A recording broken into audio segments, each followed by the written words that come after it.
Masya Allah. Terus bagaimana hubungan dengan anak saya yang sekolah di pesantren, Pak? Ini mau nanya, Jika sudah bersuci atau berwudu, Terima kasih, kemudian Bapak. bersuci, wudunya batal. Wudunya batal. Bismillah, assalamualaikum warahmatullahi wabarakatuh. Alhamdulillah, wassalatu wassalamu ala rasulillah wa ala alihi wa sahbihi wa mawalah amma ba'd. Para pemirsa Fatwa TV dan pendengar radio dimanapun Anda berada, apa kabar semuanya? Dan tentunya kami harapkan para pemirsa selalu dalam keadaan baik, selalu dalam keadaan sehat, selalu dalam lindungan Allah Subhanahu wa Ta'ala. Alhamdulillah.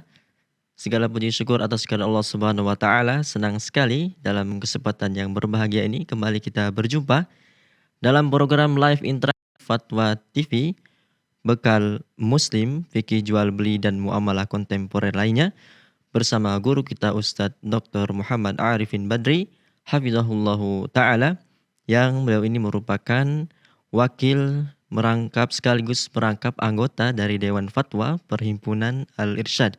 Kemudian salam dan salam semoga selalu tercurahkan kepada suri taulan kita Rasul tercinta Nabi Muhammad sallallahu alaihi wasallam, juga kepada keluarga beliau, para sahabat dan orang-orang yang mengikuti beliau dengan baik hingga hari kiamat. Dan alhamdulillah pemirsa, guru kita Ustadz sudah hadir bersama kita di studio. Kita sapa beliau terlebih dahulu. Assalamualaikum Ustadz. Waalaikumsalam warahmatullahi wabarakatuh. Gimana kabarnya Ustadz? Ahlan marhaban. Sehat Ustadz ya? Alhamdulillah Masya sehat. Allah. Hayakumullah, barakallahu fiik. Jazakallah Ustadz sudah hadir bersama kami di Wa studio iyyakum. Ustadz. Ya, barakallahu fikum. Baik. Ya, demikianlah pemirsa, alhamdulillah Ustadz dalam keadaan baik dan insya Allah siap menjawab pertanyaan-pertanyaan dari pemirsa nantinya. Dan kami juga menginformasikan bahwasanya live interaktif kita pada kesempatan ini juga disiarkan oleh beberapa stasiun radio. Ada Radio Binbas Yogyakarta, ada Radio Sahabat Tegal, Radio MD FM Probolinggo, Radio Amuba Pangkal Pinang, Radio Sago FM Sumatera Barat, Radio Gema FM Bontang, ada Radio Albina AM Bekasi, Radio Tua FM Riau, Radio Madinah Caruban, Radio Dai Tengaran, dan Radio Mas FM Sragen. Kami ucapkan jazakumullah khairan atas partisipasinya dalam menyiarkan live interaktif kita pada kesempatan yang berbahagia ini. Dan kami juga mengajak Anda untuk berpartisipasi, bertanya secara langsung kepada Ustadz melalui line interaktif kami 0331 544 6087, 0331 544 6087. Dan kita minta nasihat pembuka Ustadz sebelum kita masuk kitanya juga. Baik. Bismillahirrahmanirrahim. Assalamualaikum warahmatullahi wabarakatuh. Innal hamdalillah nahmaduhu wa nasta'inuhu wa nastaghfiruh wa na'udzu billahi min syururi anfusina wa sayyiati a'malina. May yahdihillahu fala mudilla lahu wa may yudlil fala hadiya lahu. Asyhadu an la ilaha illallah wahdahu la syarika lah wa asyhadu anna Muhammadan abduhu wa rasuluhu amma ba'd. Mas Arif, hari-hari ini dunia sedang disibukkan dengan Piala Dunia. Piala Dunia. Iya. Makanya saya ingin mengajak kaum muslimin dan muslimah. Saya yakin sebagian pemirsa ada yang mulai menyusun schedule jadwal nonton Piala Dunia. Yang jadi masalah kadang jam-jam nonton Piala Dunia itu ternyata di tengah malam. Tengah malam. Kadang di pukul 2 malam, ada yang mungkin pukul 12. Ternyata Anda mampu bangun di waktu tersebut. Anda bisa mengkondisikan diri untuk bisa terjaga di malam-malam tersebut. Alasan Anda bekerja di kantor di pagi harinya, di siang harinya bekerja keras, ternyata itu tidak berlaku ketika Piala Dunia telah tiba. Ya, padahal yang Anda tonton apa? Layar sama, layar TV Anda, mungkin HP Anda mungkin. Untuk apa nonton Piala Dunia? Pertandingan antara klub-klub sepak bola negara-negara yang Anda ingin saksikan pertandingan tersebut. Apa yang Anda dapat? Harta Anda bertambah? Aset kekayaan Anda berlimpah? Atau surga menjadi lapang di hadapan Anda dengan menonton sepak bola tersebut? Tentu tidak. Namun anehnya, ketika Piala Dunia telah berlalu, mengapa ada 1001 alasan untuk tidak bangun malam? Untuk suatu hal yang sangat penting bagi kehidupan Anda. Alih-alih Anda, Nabi saja begitu penting urusan ini, yaitu qiyamul lail. Wa minal laili fatahajjad bihi nafilatan lak asa ayyab'atsaka rabbuka maqaman mahmuda. Dan di malam hari bangunlah, tunaikan sholat tahajud. Dengan berbekalkan pahala sholat tahajud, engkau akan dibangkitkan di hari kiamat dalam posisi menempati maqam mahmuda. Berada di posisi yang dipuji, disanjung oleh seluruh makhluk. Kalau itu Nabi SAW. Bagaimana dengan kita semuanya?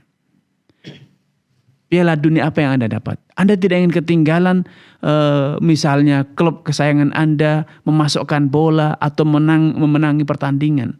Tapi kenapa Anda tidak merasa rugi? Di malam hari Allah Subhanahu wa taala menyambut Anda di sepertiga akhir malam. Allah turun ke langit dunia. Yanzilu Rabbuna idza baqiya thuluthul lailil akhir wa dzalika kullu lailah. Allah itu turun ke langit dunia sepertiga akhir malam, dan itu setiap malam terjadi. Allah akan berfirman kala itu, hal min da'in fa astajibulah, adakah yang berdoa, aku akan kabulkan doanya. Hal min sa'ilin fa'utiya su'lah, adakah yang meminta, aku akan kabulkan permintaannya. Hal min mustaghfirin fa'aghfirullah, adakah yang memohon ampunan, aku akan ampuni dosa-dosanya. Kurang ini, apakah ini masih kurang sebagai keuntungan besar bagi Anda?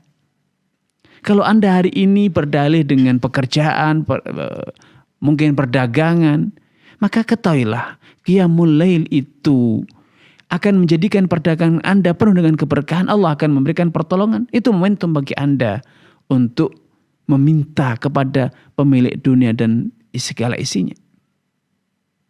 Kalau Anda berdalih bahwa Anda punya 1001 problem dalam hidup, sehingga Anda perlu menenangkan batin, perlu menenangkan pikiran dengan tidur lelap.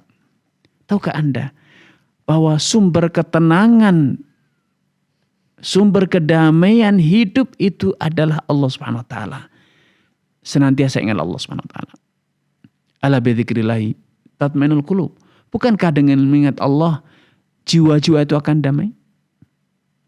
Kaum muslimin dan muslimat dimanapun Anda berada, kalau malam ini Anda tidak sewot ketika mengetahui suami Anda bangun malam nonton, ya, Anda bahkan merasa perlu untuk ikut dibangunkan, atau mungkin Anda sebagai suami berpesan kepada istri untuk dibangunkan. Anda pasang beker, Anda pesan kepada tetangga, kepada kawan untuk ditelepon agar bangun.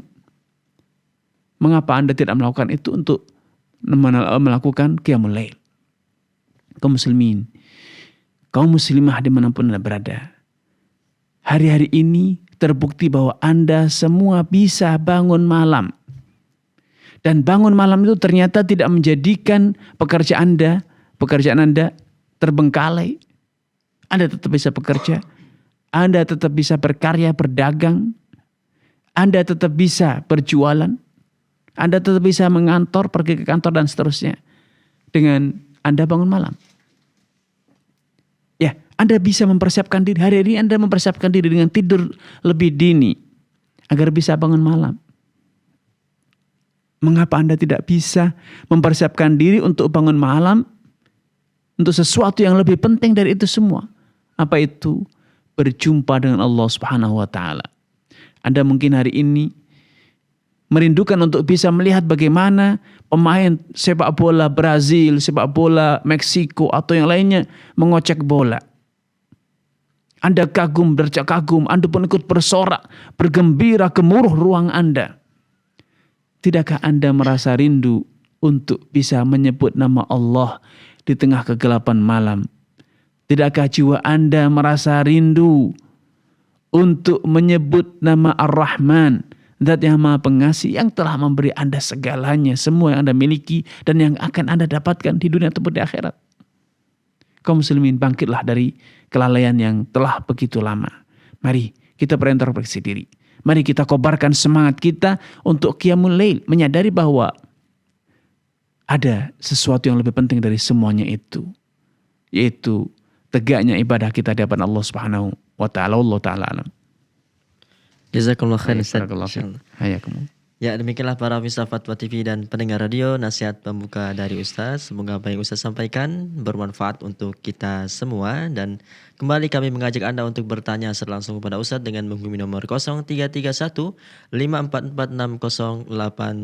Dan tak lupa juga kami mengajak Anda para pemirsa Fatwa TV dan pendengar radio, dimanapun Anda berada, kami mengajak Anda untuk berpartisipasi dalam syiar dakwah Islam di Fatwa TV dengan nomor rekening yang bisa Anda saksikan di layar kaca Anda. Kami kembali mengajak Anda para pemirsa untuk berpartisipasi dalam syiar dakwah Islam di Fatwa TV melalui rekening aktif yang bisa Anda saksikan di layar kaca Anda. Dan kembali kami mengajak Anda pemirsa untuk berpartisipasi, bertanya langsung kepada Ustadz dalam kesempatan yang berbahagia ini dengan menghubungi nomor 0331 544 6087. Dan Ustaz, kita bacakan pertanyaan yang sudah masuk melalui website. Ada Bapak Danu di Sumatera Selatan, Kota Palembang. Assalamualaikum warahmatullahi wabarakatuh Ustaz. Ustaz, izin bertanya, ada 2 pertanyaan Ustaz. Pertama, apa hukum membuka dan menggunakan kartu kredit atas nama pribadi untuk kepentingan kantor seperti membeli tiket perjalanan dinas? Kemudian apa hukum meminjam kartu kredit teman Ustaz? Jazakumullah khairan. Baik. Barakallahu fiik wa tabakumullah kepada Pak Dan ya. Semoga Allah SWT menambahkan taufik kepada Anda, keluarga dan juga seluruh pemirsa dan penyimak dimanapun Anda berada. Kartu kredit yang sistemnya itu kita bertransaksi terlebih dahulu, baru nanti akan datang tagihan dan kemudian kita bayar, bukan auto debit, maka ini sudah bisa dipastikan ada klausul. Ketika keterlambatan Anda akan bayar denda, dan ada kemungkinan pula Anda lupa membayar tagihan tersebut, akhirnya lewat jatuh tempo dan akhirnya Anda terkena riba. Maka kondisi semacam ini tidak dilakukan, itu haram hukumnya. Walaupun klausul itu tidak mungkin Anda bisa hindari. Namun bagi yang tidak memungkinkan untuk meninggalkan kartu kredit karena dia harus bepergian ke luar negeri, bertransaksi di misalnya marketplace yang hanya menyediakan rekening rekening berbasis kartu kredit, maka dalam kondisi macam ini bagi yang memang harus menggunakan, maka saran saya terlebih dahulu rekening yang merupakan basis penerbitan kartu kredit itu Anda terlebih dahulu isi dengan sejumlah dana yang cukup, sehingga setiap kali Anda bertransaksi maka yang terjadi auto debit, sehingga tidak ada kemungkinan untuk terlambat pembayaran sehingga Anda akhirnya terkena denda. Dengan Anda mengisi saldo di rekening yang digunakan untuk menerbitkan kartu kredit, maka kartu kredit itu secara otomatis, secara hukum telah berubah menjadi kartu debit, sehingga setiap kali transaksi langsung terdebit dari rekening Anda. Maka dalam kondisi ini merupakan solusi emergensi bagi yang memerlukan kebutuhan kartu kredit. Walaupun saat ini ada akun-akun PayPal atau yang sejenis yang bisa Anda gunakan untuk bertransaksi untuk membeli tiket dan yang sejenis, yang biasanya itu disyaratkan untuk menggunakan kartu kredit. Namun dengan akun PayPal itu bisa terlaksana ya. Namun kalau sekali lagi kalau tidak bisa itu semua, maka Anda bisa mengisi terlebih dahulu, mentransfer sejumlah dana yang cukup ke rekening kartu kredit Anda agar setiap kali transaksi terjadi praktek auto debit sehingga Anda tidak terkena riba. Wallahu taala alam. Itu sekali menjawab pertanyaan meminjam kartu kredit teman. Ya. Termasuk meminjam atau meminjamkan itu hukumnya sama ya. Wallahu a'lam. Ya, demikianlah kepada Bapak Danu, kami ucapkan jazakumullah khairan wa barakallahu fikum atas pertanyaannya, semoga bermanfaat. Dan sudah ada telepon Ustaz yang bergabung. Baik. Kita angkat terlebih dahulu atau sapa terlebih dahulu. Ada Abu Rizal di Kalimantan Utara. Assalamualaikum warahmatullahi wabarakatuh. Waalaikumsalam warahmatullahi wabarakatuh. Ya, silakan Abu Rizal. Ya, Pak Ustadz mau tanya. Silakan. Masalah jual beli emas ya. Kebetulan istri saya ada kadang-kadang jual emas atau beli emas gitu. Tapi dia simpan, maksudnya ya stok dulu di rumah ya Pak Ustadz. Kadang-kadang stoknya itu sampai 85 atau 100 gram itu Pak Ustadz. Yang kemungkinan kalau disobkan emas kan itu harus zakat. Kadang sampai 1 tahun. Tapi memang intinya dia kalau ada yang beli dijual lagi gitu. Bagaimana Pak Ustadz? Harus dijagain dulu yang kena 1 tahunnya, atau memang karena memang dia jual beli emas tidak ada zakatnya Pak Ustaz? Baik. Dulu Pak Ustaz ya. Baik, barakallahu fiik. Waalaikumsalam warahmatullahi wabarakatuh. Assalamualaikum. Baik, barakallahu fiik wa athabakumullah kepada Bapak Abu Rizal ya. Semoga Allah SWT menampakkan taufik hidayah kepada Bapak, keluarga dan juga seluruh pemirsa dan penyimak dimanapun Anda berada. Dalam zakat emas ataupun zakat uang, maka siapapun yang memiliki dana ataupun memiliki uang yang telah mencapai nisab, kalau emas berarti sebesar 85 gram emas murni, yaitu emas 24 karat, dan itu telah berlalu 1 tahun. Baik itu untuk dia simpan, kalau nanti dia jual, ataupun dia memang pedagang, yang setiap hari dia beli, dia jual, dia beli, dia jual. Selama dia memiliki emas 85 gram atau lebih, dan itu berlalu 1 tahun. Baik kepemilikannya itu datang dan pergi, dia beli hari ini, jual besok, beli lagi, jual besok lagi, demikian seterusnya. Intinya dia memiliki emas 85 gram atau lebih, atau nilai rupiah senilai 85 gram emas, maka dia telah berkewajiban membayar zakat 2,5%-nya. Ya, sehingga perubahan emas kemudian menjadi uang, emas menjadi uang lagi, emas menjadi uang lagi, itu tidak menggugurkan kewajiban zakat. Ya, selama dia masih memiliki nilai uang senilai 85 gram ataupun betul-betul memiliki fisik emas 85 gram, maka itu wajib mengeluarkan zakatnya. Allah taala alam. Jazakallahu khairan. Barakallahu fiik. Ya, demikianlah kepada Abu Rizal di Kalimantan Utara. Kami ucapkan jazakumullah khairan wa barakallahu fikum atas pertanyaannya. Semoga bermanfaat. Dan kembali Ustaz, kita angkat penelpon yang sudah bergabung. Ada Ibu hamba Allah di Demak. Assalamualaikum warahmatullahi wabarakatuh. Waalaikumsalam warahmatullahi wabarakatuh. Ya, silakan Ibu.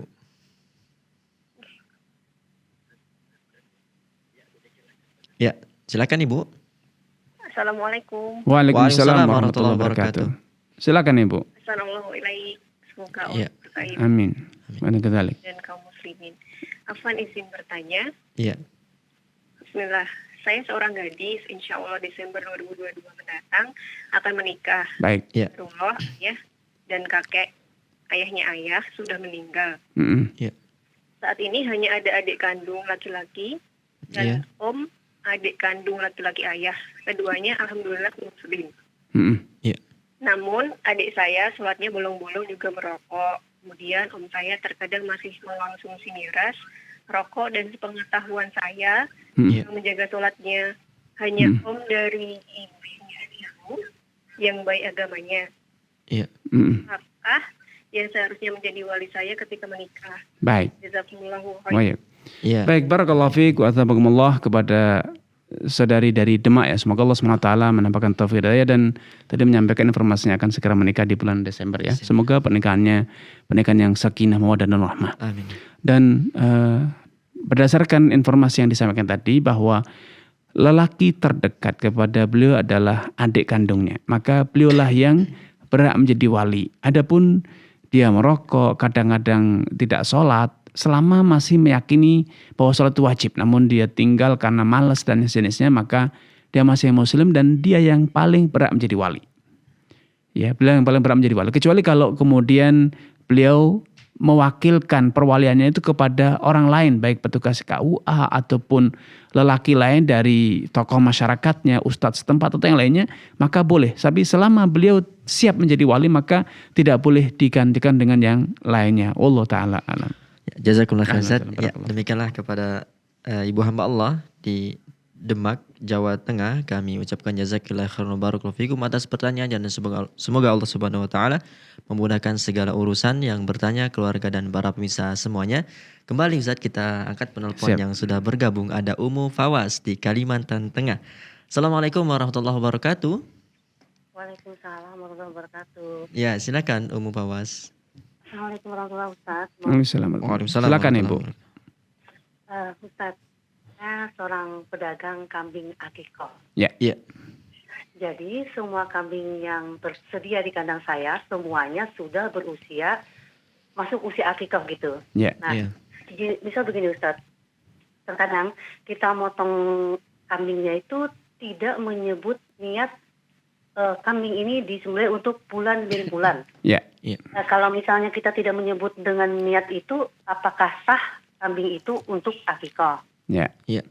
Pertanyaan kedua, itu sering terjadi. Semisal, kan saya ini pedagang kambing, tiba-tiba kambing itu sakit gitu, tiba-tiba sakit. Iya. Kemudian kambing itu kami potong. Iya. Apa boleh kambing yang kami potong itu dijual untuk akikah? Misal tidak boleh? Ya. Enggak. Ya. Yang penting saya ingin ilmunya itu. Baik.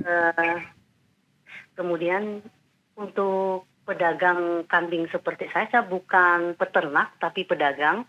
Ya. Itu apa ada zakatnya Baik. pedagang kambing seperti saya? Baik. Bu. Iya. Ya, syukran Ustaz, saya tunggu jawabannya. Baik, barakallahu fiik. Warahmatullahi wabarakatuh. Waalaikumsalam Baik, barakallahu warahmatullahi fiik wa thabakumullah kepada Ibu yang bertanya. Semoga Allah SWT menambahkan taufik hidayah kepada Ibu, keluarga dan juga seluruh pemirsa dan penyimak dimanapun Anda berada. Yang pertama, niat itu posisinya ada di dalam hati. Ketika kita sebagai pedagang kambing dan telah mendapatkan order dari fulan yang namanya misalnya Ahmad misalnya. Maka ketika kita melayani order tersebut, kita pasti dalam hati kita punya niat bahwa kambing ini disembelih untuk memenuhi permintaan si Ahmad yang niat untuk akikah putranya. Tidak harus tahu namanya siapa karena yang berkewajiban niat itu adalah Pak Ahmad yang berakikah. Adapun kita pedagang, yang penting niat kita mewakili Pak Ahmad dalam melaksanakan hajatan berupa akikah. Itu sudah cukup. Tapi kalau dengan kita detail ya bahwa ini akikahnya Pak Ahmad untuk putranya yang bernama Umar misalnya, maka itu tentu lebih sempurna. Dan sekali lagi niat itu ada di dalam hati. Tidak harus disebut dalam lisan. Disampaikan bahwa ya Allah ini saya sembelih bismillah, ini akikah atas nama fulan bin fulan, tidak harus seperti itu. Ya. Kemudian yang kedua, kalau kambing itu disembelih tanpa niat akikah, namun karena sakit khawatir mati disembelih duluan, maka tidak sah untuk disuguhkan atau diberikan kepada orang yang akikah karena kambing itu disembelih bukan untuk niat akikah. Kalau sampai itu yang dikirimkan, dimasak dan kemudian dikirimkan, maka kita telah berkhianat. Dan itu berarti kita telah menipu, memakan harta saudara kita dengan cara-cara yang tidak benar. Kenapa? Karena berarti kita tidak menyembelih hewan untuk mereka. Dan akikah itu belum terlaksana. Maka kita harus mengganti. Kenapa? Karena belum terlaksana akikah dari orang yang pesan dari kita itu. Ya. Adapun zakat, maka zakat peternakan itu syaratnya hewannya harus digembala. Ya, hewannya harus digembala minimal sudah mencapai 40 tahun. Nah, namun kalau itu hewan tidak digembala, diberi pakan, di kandang, maka tidak wajib zakat. Nah, karena pedagang kambing, maka yang dizakati adalah hasil penjualannya dan kambing yang masih hidup. Dinilai berapa kambingnya dan berapa uang yang dimiliki. Harga kambingnya itu berapa dinilai ya, berapa nilai kambing yang ada karena itu barang dagangan dan kemudian berapa uang tunai yang dimiliki, maka digabungkan dan kemudian hasilnya bila mencapai 1 nisab dikalikan 2,5%, maka itulah zakat yang harus Anda keluarkan. Allah Ta'ala. Jazakallahu khairan. Ya, demikianlah kepada Ummu Fawas di Kalimantan Tengah. Kami ucapkan jazakillah khairan barakallahu fikum atas pertanyaannya dan semoga bermanfaat. Kembali Ustaz, ada penelpon yang bergabung. Kita sapa terlebih dahulu, ada Ummu Fakri di Riau. Assalamualaikum warahmatullahi wabarakatuh. Waalaikumsalam warahmatullahi wabarakatuh. Ya, silakan Ummu Fakri. Ya, silakan Ibu. Assalamualaikum ya Ustaz. Waalaikumsalam warahmatullahi wabarakatuh. Silakan Ibu. Begini ya Ustaz. Hukum dari voucher di sebuah pusat perbelanjaan. Hukumnya apa itu ya Ustaz ya? Voucher di pusat perbelanjaan ya? Iya. Baik, Ibu. Saya memang mempunyai member di sebuah mall atau supermarket gitu. Cuma member itu tidak, waktu saya bikin member tidak dipungut biaya sedikit pun. Ya. Makanya saya mau. Dan insya Allah selama ini saya belum ambil Ustaz. Saya takut karena belum tahu hukum. Baik. Dan saya selalu kan ada tanggalnya, pembatasan vouchernya kan ada tanggalnya. Selalu saya belanja di bawah tanggal itu karena saya takut kena voucher tadi karena belum tahu hukumnya Ustaz. Iya. Baik. Itu aja Ustaz. Baik, Ibu. Jazakallahu khair, barakallahu Wa fiik. iyyakum. Baik, barakallahu fiik wa adzakumullah kepada Ummu Fakhri ya. Semoga Allah SWT menambahkan taufik kepada Ummu Fakhri, keluarga dan juga seluruh pemirsa dan penyimak dimanapun Anda berada. Kartu member itu ada 2 model, ada yang berbayar.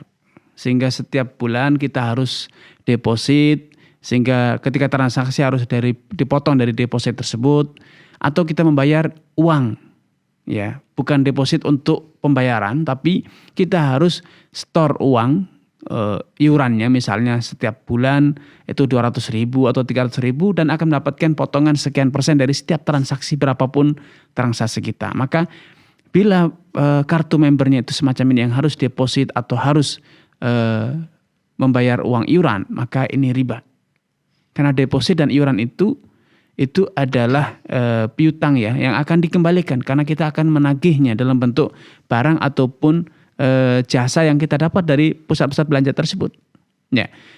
Sehingga karena itu statusnya adalah piutang dan kemudian nominal yang akan kita dapat, keuntungan yang kita peroleh dari voucher tersebut tidak jelas. Maka ini ada 2 unsur, ada riba dan ada gharar.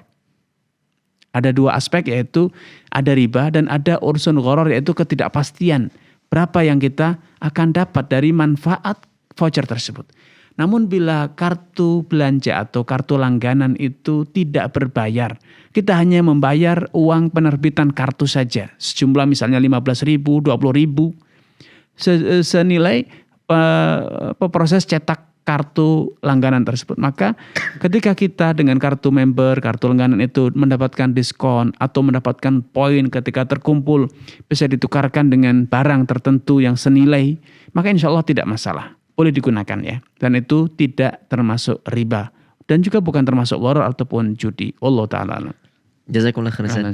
Ya, demikianlah kepada Ummu Fakhri di Riau. Kami ucapkan jazakallahu khairan barakallahu fikum atas pertanyaannya dan semoga Allah Subhanahu wa taala selalu memberikan hidayah dan taufik kepada ibu, keluarga dan para pemirsa semuanya. Dan kembali kami mengajak Anda untuk bertanya secara langsung pada Ustadz dengan menghubungi nomor 0331 544 6087 0331 544 6087. Kembali Ustadz, kita bacakan pertanyaan melalui website. Ada dari Devi Ngugierti di Nusa Tenggara Timur, Kota Kupang. Assalamualaikum warahmatullahi wabarakatuh Ustadz. Izin bertanya Ustadz, bagaimana jika orang yang kita bantu seperti memanfaatkan, sedikit-sedikit minta bantuan dan seperti tidak ada sungkannya? Apa yang harus saya lakukan? Juga saya tidak suka jika merasa ujub dalam hati saat memberi bantuan langsung. Saya lebih suka transfer. Tapi suami saya bilang kita memang di posisi bisa bantu, ya nikmati saja rasa bisa membantu itu. Apakah ini benar Ustaz? Baik. Barakallahu fiik wa athabakumullah. Semoga Allah SWT menambahkan taufik kepada Anda, keluarga dan juga seluruh pemirsa dimanapun Anda berada. Ya, memang Allah Subhanahu wa taala menciptakan manusia itu bertingkat-tingkat dan berlevel-level. Ya. Ahum yaksimuna rahmat rabbik. Nahnu qasamna bainahum ma'isyatan fil hayatid dunya wa rafa'na ba'dhum fawqa ba'dhin darajat. Liyattakhidha ba'dhum ba'dhan sukhriya. Ya, memang tidak ada manusia itu yang bisa membagi-bagi kemurahan Allah. Allah lah yang satu-satunya yang bisa membagi karunia-Nya kepada siapapun yang Allah kehendaki. Dan faktanya Allah telah membuat satu ketetapan, rafa'na ba'dhum fawqa ba'dhin darajat. Manusia itu diciptakan dalam memiliki tingkatan-tingkatan dalam masalah kelapangan rezeki. Kenapa? Liyattakhidha ba'dhum ba'dhan sukhriya, agar mereka itu saling memanfaatkan. Yang kaya memanfaatkan yang miskin memanfaatkan yang kaya. Saling menafkahi, saling membutuhkan. Ya. Apa kata suami Anda itu betul? Kalau memang Anda mampu membantu, maka tidak masalah Anda membantu. Walaupun kadang-kala dilemanya, sebagian orang yang dibantu itu akhirnya menjadikan kita semacam sapi perah, kata orang. Dikit-dikit minta bantuan, dikit-dikit minta bantuan. Ya, memang kalau Anda dari sisi Anda merasa mampu dan bisa menjaga niat untuk tetap ikhlas, maka bantulah. Tidak ada yang salah bagi orang yang membantu. Allah berfirman, ma'alal muhsinina min sabil. Tidak ada alasan untuk mencela orang yang berbuat baik. Membantu, menolong orang lain itu adalah perbuatan baik. Anda tidak tercela. Yang tercela adalah orang yang ringan tangan meminta, bukan ringan tangan membantu. Nabi bersabda, al-yadul ulya khairun min yadis sufla. Tangan yang di atas, yaitu tangan yang membantu dan memberi, itu lebih mulia dibanding tangan yang meminta. Nabi tidak memberi batasan berkali Anda membantu, maksimal membantu tidak ada. Kalaupun Anda membantu seumur hidupnya dan seumur hidup Anda, maka itu satu hal yang baik. Itu akan menjadi ladang pahala bagi Anda. Karena itu fokuslah meniatkan untuk fokus menjaga keikhlasan niat Anda dalam membantu kerabat atau orang di sekitar Anda. Kalau Anda ingin mengedukasi, melatih, mendidik, maka itu alasan lain. Untuk Anda mungkin menolak permintaan beliau. Karena apa? Karena agar dia lebih bisa mandiri, agar dia lebih bisa qanaah dengan apa yang ada, agar dia lebih bisa mampu survive ya dengan membangkitkan inovasi dan kreativitas dalam bekerja, maka itu satu kebaikan lain.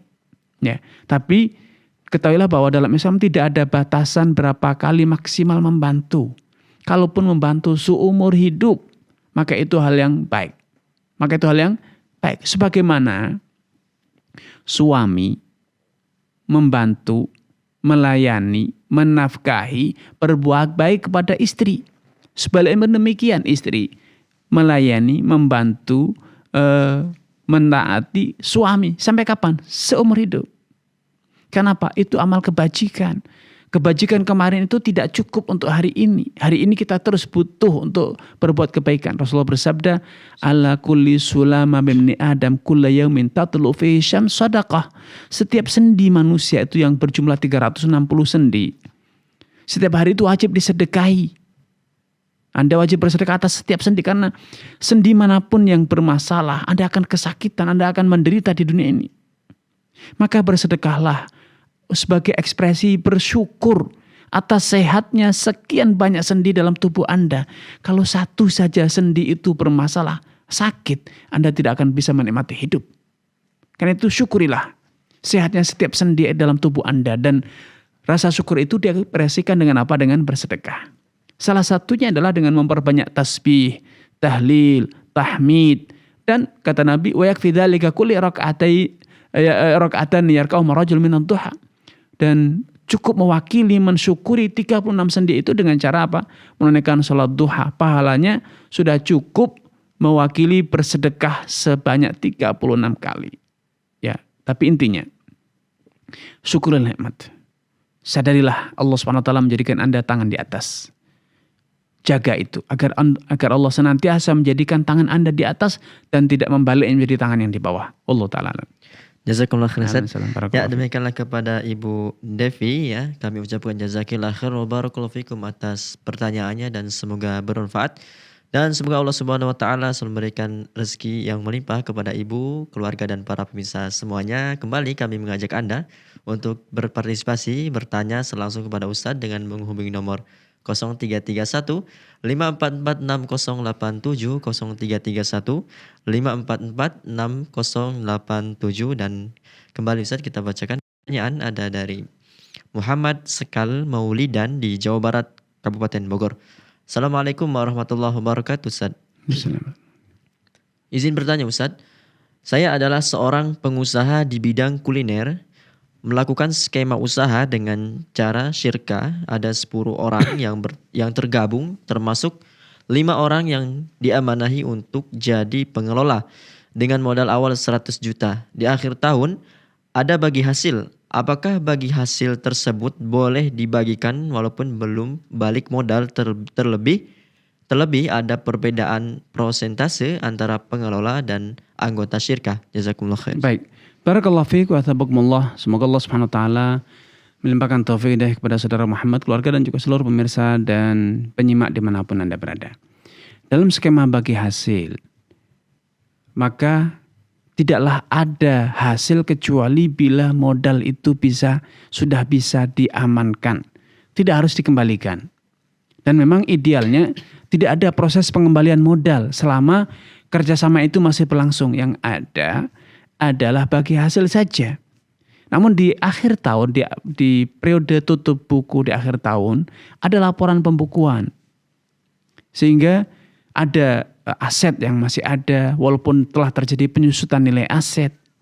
kemudian dan itu ada nominalnya, kemudian ada uang tunai untuk operasional gaji karyawan dan lain sebagainya, untuk belanja modal, belanja bahan baku dan seterusnya, sehingga usaha ini akan terus bisa bergulir dan bergulir. Kemudian saat itulah akan ketahuan semula yang 100 juta di akhir tahun setelah pembukuan 100 juta itu telah berubah menjadi alat masak, meja, sewa tempat misalnya atau lain sebagainya, yang kemudian itu nanti akan terkumpul sekitar 100 juta dan masih ada sisa dana yang digunakan untuk apa? Belanja modal, disepakati untuk penambahan alat, penambahan piring, penambahan meja dan seterusnya, yang kemudian sisanya kalau masih ada sisa itu barulah yang dikatakan bagi hasil. Dan ini tentu metode penghitungan ini sudah banyak diketahui dan itu telah menjadi salah satu disiplin ilmu akuntansi ya. Makanya saya sarankan Anda untuk berkoordinasi atau berkonsultasi dengan seorang konsultan dalam hal bidang akuntansi untuk bisa membukukan keuangan Anda secara rapih sehingga Anda tidak salah hitung. Anda mungkin merasa beruntung padahal ternyata rugi, atau Anda mungkin merasa rugi padahal ternyata Anda untung ya. Allah Ta'ala a'lam. Jazakumullah khairan. Ya, demikianlah kepada Bapak Muhammad di Bogor. Jazakumullah khairan wa barakallahu fikum atas pertanyaannya dan semoga bermanfaat. Dan kembali kita angkat penelpon yang bergabung, Ustaz. Ya. Ada Ibu hamba Allah di Sumbawa. Assalamualaikum warahmatullahi wabarakatuh. Waalaikumsalam warahmatullahi wabarakatuh. Iya, silakan Ibu. Assalamualaikum Pak Ustadz. Waalaikumsalam warahmatullahi wabarakatuh. Silakan Ibu. Ya begini Pak Ustadz, ya. Apakah boleh seorang tukang kayu itu mengambil ongkosnya duluan sebelum barangnya jadi? Ya. Cukup ya. Ibu. Ya begitu Pak Ustadz, begini mohon maaf. Kalau bisa jangan dimatikan HP-nya, kadarullah mati lampu di sini Pak Ustadz. Baik, baik, barakallahu fiik wa tabaraka kepada Ibu di Sumbawa ya. Insyaallah tidak mengapa kalaupun tukang ataupun karyawan itu mengambil upah di awal ya. Sehingga dia mungkin perlu untuk nafkah keluarganya, maka kalaupun dia minta di awal dan kita memberinya, maka insyaallah tidak masalah ya. Memberi upah di akhir itu hanya sekedar hak saja, alias Anda belum menerima pekerjaan. Maka tidak masalah Anda menunda sampai selesai bekerja. Tapi kalau Anda ternyata berlapang dada membayar di muka kemudian baru dia bekerja, maka insya Allah secara hukum itu tidak masalah. Barakallahu fiikum wa ta'ala. Jazakumullah khairan. Ya, demikianlah kepada Ibu hamba Allah di Sumbawa. Jazakillah khairan wa barakallahu fikum atas pertanyaannya dan semoga Allah Subhanahu wa taala selalu memudahkan urusan Ibu, keluarga dan para pemirsa semuanya. Dan kembali kami mengajak Anda untuk bertanya secara langsung pada Ustadz dengan menghubungi nomor 0331 5446 087 0331 5446 087 dan tentunya kami harapkan pertanyaan bersesuaian dengan tema kita. Pada kesempatan kali ini bekal muslim, fikih jual beli dan muamalah kontemporer lainnya. Kembali Ustadz kita bacakan pertanyaan. Ada dari Naufal Reza Syahputra di Sumatera Barat, Kota Padang. Assalamualaikum warahmatullahi wabarakatuh Ustadz. Izin bertanya, dalam akad mudharabah ketentuan-ketentuan apa saja yang tidak boleh dilanggar jika kami sebagai developer atau perusahaan jasa konstruksi mau melakukan kerjasama dengan pihak ketiga? Dan satu lagi Ustadz, bagaimana akad yang benar jika kami selalu developer langsung akad dengan customer atau pembeli rumah karena kami tidak mau menggunakan akad dengan bank? Baik. Barakallahu fiik wa tabakumullah. Semoga Allah SWT menambahkan taufik kepada Anda, keluarga dan juga seluruh pemirsa dimanapun Anda berada. Akad mudharabah itu akad antara dua pihak, satu penyandang modal, satu pengelola. Maka yang harus dilakukan pertama adalah menetapkan berapa kebutuhan modal untuk menjalankan suatu proyek atau suatu pekerjaan. Dan itu bukan asal, bukan angka asal ya, itu betul-betul angka yang telah dikaji dengan baik, dengan matang sehingga tidak meleset dari perkiraan. Yang kedua, antara pengelola dan pemodal ada komitmen bahwa ketika nanti selesai pekerjaan maka ada bagi hasil sesuai dengan persentase yang disepakati. Tidak ada batasan berapa persentase idealnya, sesuai dengan kesepakatan. Namun ketika di akhir pekerjaan ada kerugian, maka kerugian itu harus dilihat atas kerugian itu atas kesengajaan, keteledoran atau tidak. Misalnya faktor alam terjadi bencana alam, terjadi krisis moneter, terjadi misalnya kerusuhan yang menjadikan harga barang tidak menentu, atau terjadi monopoli di lapangan sehingga tidak ada suplai barang misalnya. Maka kalau kerugian itu dikarenakan hal-hal yang di luar kuasa pengelola, maka kerugian itu sepenuhnya ditanggung oleh pemodal. Tapi kalau kerugian itu karena keteledoran, seharusnya bekerja namun ditinggal wisata, ditinggal berlibur ya, padahal bisa diselesaikan, akhirnya terjadi krisis atau terjadi bencana, maka kerugian ini ditanggung oleh pihak yang teledor, dalam ini pengelola. Ya. Kemudian di antara hal yang harus dijaga ya, adanya transparansi pembukuan, sehingga terima modal misalnya 1 miliar digunakan untuk apa saja, kemudian berapa saja dana yang masuk, sehingga tidak bercampur dengan uang pribadi, uang dapur pribadi, karena banyak orang yang kerjasama tidak ada pembukuan yang rapi, sehingga keuangan pribadi, belanja rumahnya, belanja dapurnya bercampur dengan belanja perusahaannya, dan ini tentu akan menjadikan carut marut dalam laporan keuangannya.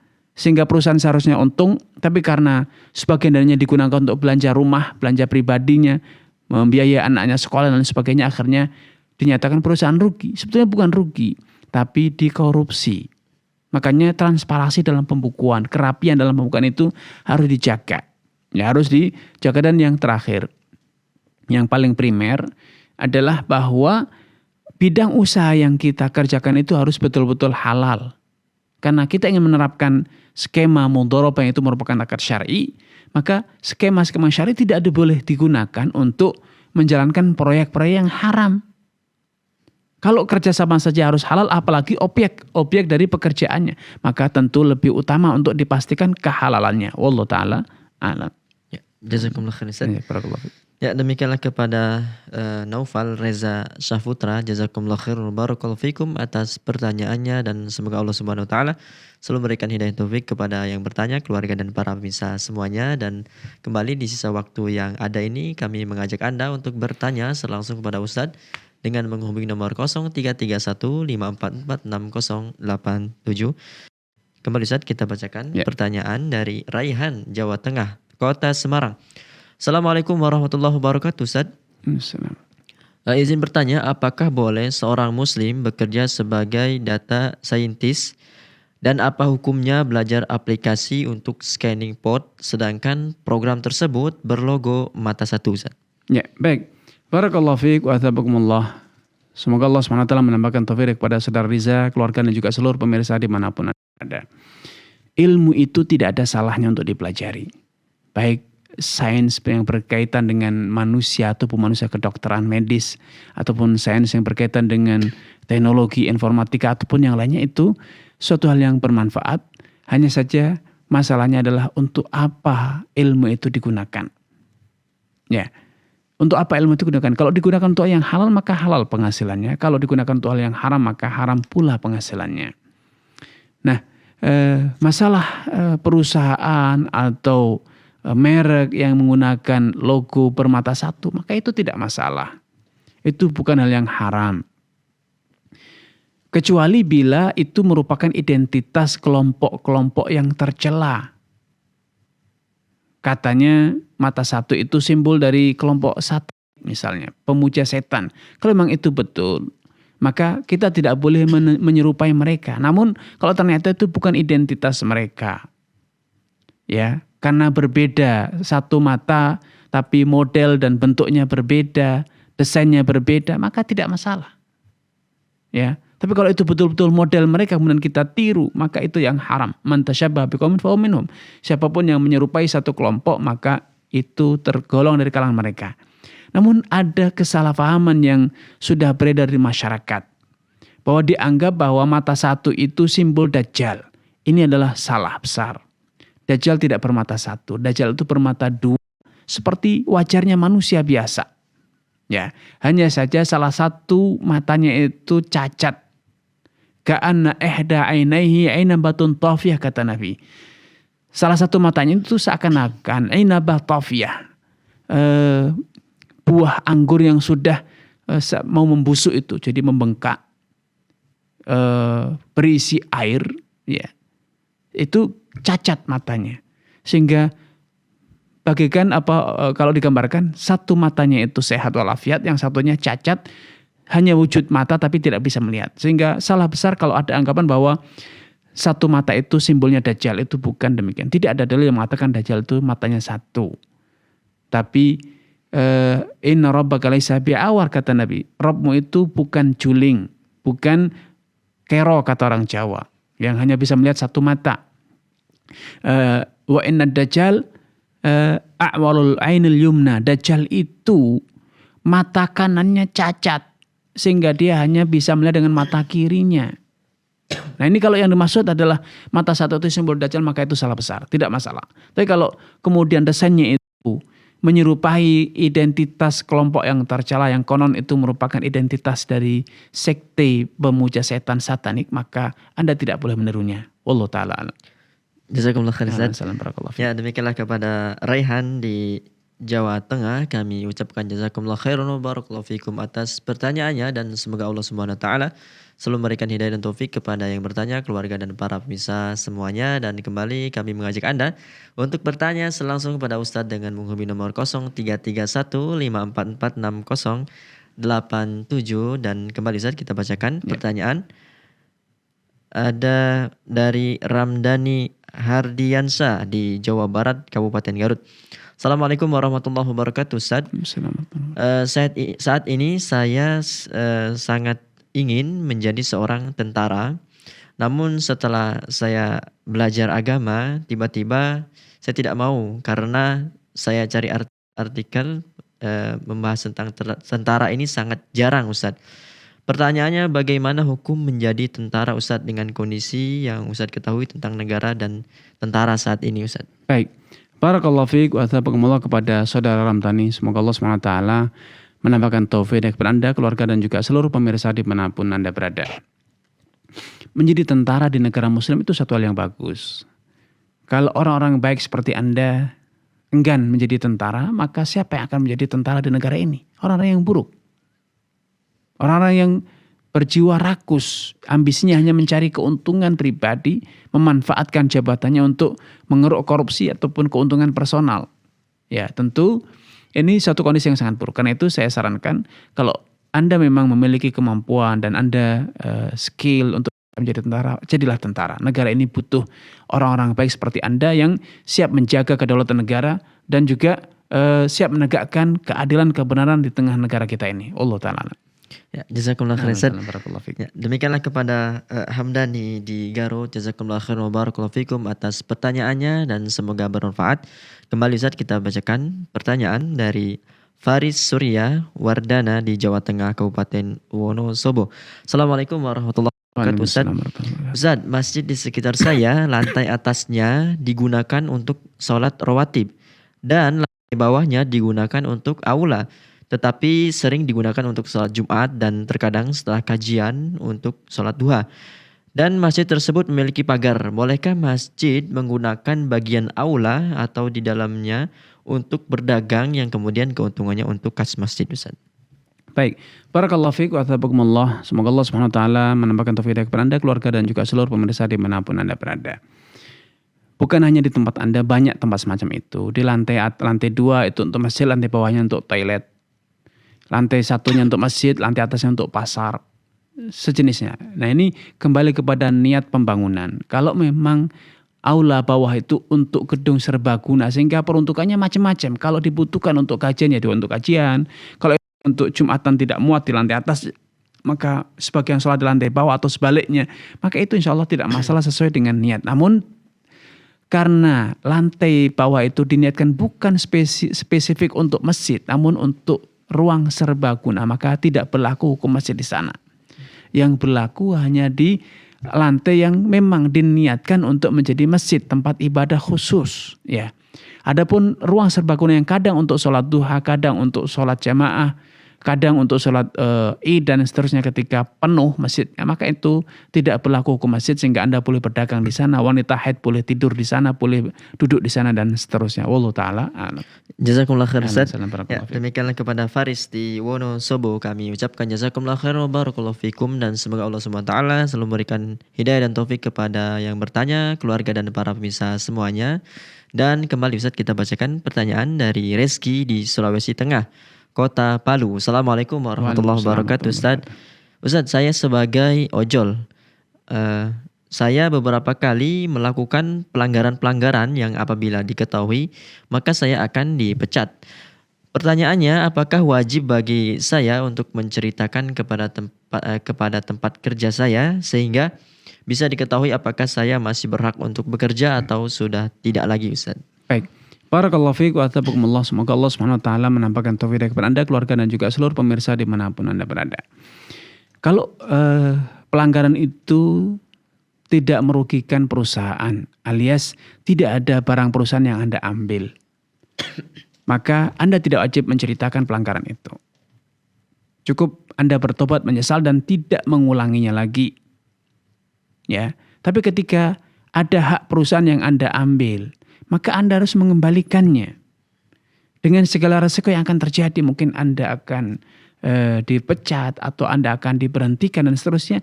Itu adalah resiko dari tindakan Anda. Maka Anda harus siap menanggung resiko tersebut. Ya, namun kalau itu tidak ada kerugian yang terjadi, hanya Anda tidak disiplin karena mungkin Anda justru mematikan order dan yang lain sebagainya. Anda mungkin manipulasi misalnya, padahal Anda sehat, Anda mengatakan Anda tidak sehat, akhirnya Anda tidak berangkat kerja karena ojol, sehingga Anda tidak dapat upah, tapi akhirnya Anda tidak menerima job dan order hari tersebut. Ya, maka dalam kondisi semacam ini tidak ada kerugian yang Anda ambil, tidak ada barang kekayaan perusahaan yang Anda ambil, maka Anda cukup menyesal dan bertobat serta tidak mengulangi perbuatan Anda. Wallahu ta'ala alam. Jazakumullah khair Ustaz. Demikianlah kepada Reski di Kota Palu, kami ucapkan jazakumullah khair wa barakallahu fikum. Semoga bermanfaat dan semoga Allah Subhanahu wa taala selalu memberikan hidayah dan taufik kepada yang bertanya, keluarga dan para pemirsa semuanya. Dan kembali Ustaz, kita bacakan pertanyaan dari Ibu Siti Amalia Ahmad di Malaysia. Assalamualaikum warahmatullahi wabarakatuh Ustaz. Apakah menjemput rizki dengan menjadi joki PUBG dibolehkan atau joki game online Ustaz? Dalam syariat Islam, kerjanya meng-up game orang supaya naik level lalu diberikan upah Ustaz. Bagaimana Ustaz? Baik. Barakallahu fiik wa atabakumullah kepada Ibu Siti di Malaysia ya, kepada Mak Cik ini. Semoga Allah SWT menambahkan taufik hidayah Anda kepada keluarga serta seluruh pemirsa dan penyimak dimanapun Anda berada. Permainan game online yang sering kali itu mengandung hal-hal yang terlarang ya. Ada poster atau gambar-gambar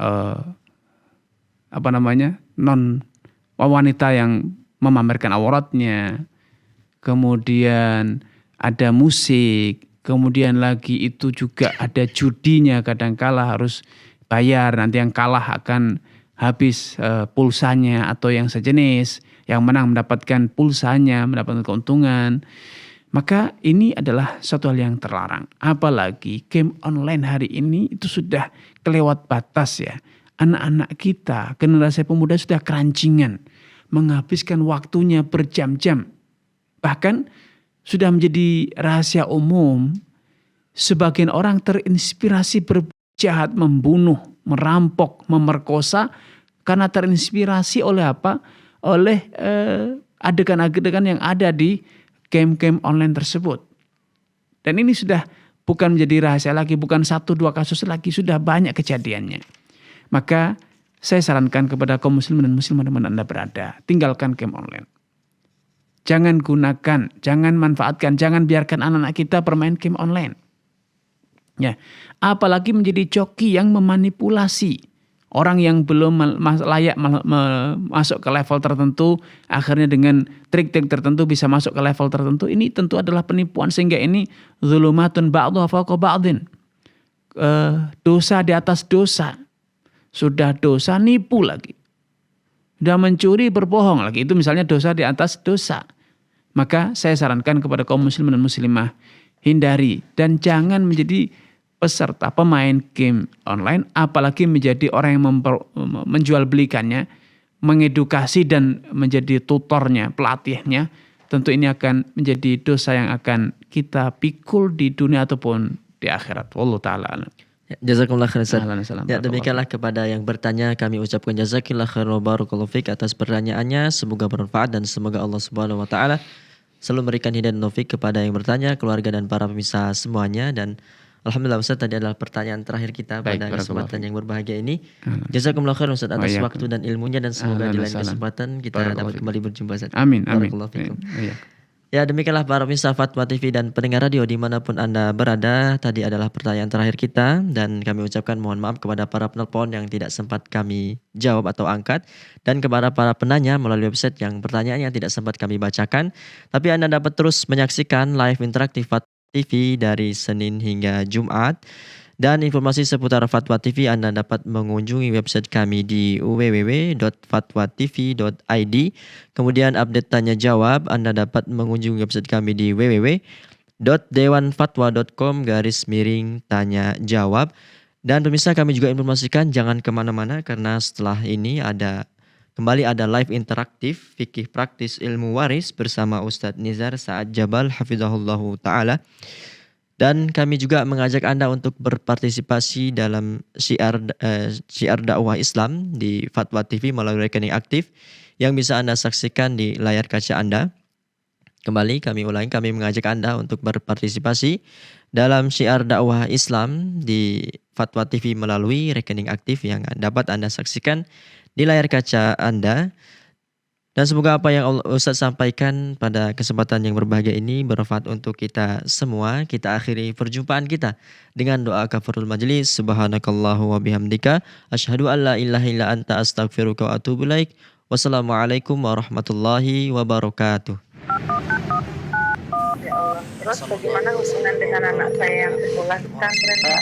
Ini mau nanya. Sudah bersuci atau belum?